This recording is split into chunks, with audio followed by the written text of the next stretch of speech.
তাজুল ইসলামের লেখা পুজোর চিঠি।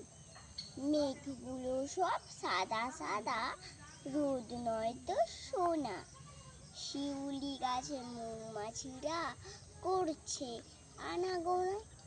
ভোরের বাতাস আলপনা দেয় শিশির ভেজা ঘাসে। ঝিলের জলে পদ্ম কুঁড়ি খিলখিলিয়ে হাসে।